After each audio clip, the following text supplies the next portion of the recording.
जवळ ये, तुझे सगळे प्रश्न आणि काळज्या आज माझ्या चरणांवर पूर्ण विश्वासाने अर्पण करून दे। आज या क्षणी मी तुला शब्द देतो, जे प्रश्न तुला रात्री झोपू देत नाहीत ते मी स्वतः मार्गी लावीन।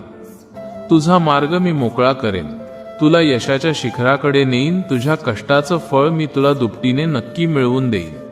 तुला फक्त एकच करायचंय, कोणत्याही परिस्थितीत कितीही मोठी संकट आली तरी फक्त माझ्यावर अढळ श्रद्धा ठेव।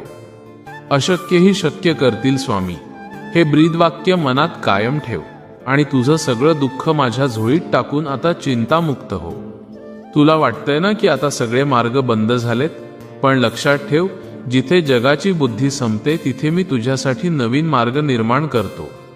लोक तुला सोडून जातील, नातेवाईक पाठ फिरवतील, पण मी कधीच तुझा हात आणि तुझी साथ सोडणार नाही। मी अनंत कोटी ब्रह्मांड नायक आहे, तुझा आधार आहे। संकटाच्या वादळात मी तुला सावरण्यासाठी आधीच उभा असेल। नशिबाचे फेरे तुला रडवत असतील, पण मुळीच घाबरू नकोस, तुझ्या प्रारब्धाचे भोग सुसह्य करून त्यात सुख भरण्याची ताकद माझ्यात आहे। तू फक्त भक्तीचा दीप तेवत ठेव, बाकी आयुष्यातील अंधार दूर करायला मी स्वतः तुझ्या रक्षणार्थ सदैव तत्पर राहीन। उद्याची काळजी मुळीच करू नकोस, कारण तुझा येणारा प्रत्येक क्षण माझ्या दिव्य आशीर्वादाने सुरक्षित आहे।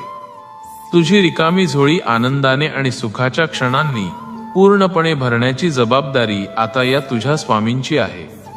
आजवर तू खूप सोसले आहेस, खूप अपमान पचवले आहेस, पण आता तुझी माऊली तुझ्यासाठी धावून आली आहे। आता तुझी वेळ बदलली आहे। आता एक दीर्घ श्वास घे आणि मनाला शांत कर। मनातून ही सगळी अनाठाई भीती आणि ओझी कायमची काढून टाक। मी तुझ्या पाठीशी हिमालय बनून खंबीरपणे उभा आहे, हे परम सत्य कधीच विसरू नकोस। मी आहे ना, मग चिंता कशाला? अनन्य भावे मला शरण ये, मी तुझे सर्व योगक्षेम वाहीन। तुझ्या आयुष्यातील दुःखाचा अंधार दूर करून सुखाची पहाट मी नक्की आणीन। जा, आता आनंदाने तुझं काम कर आणि मुखावर कायम हसू ठेव। तुझ्या प्रत्येक पावलावर मी तुझा रक्षक बनून सदैव सोबत असेल।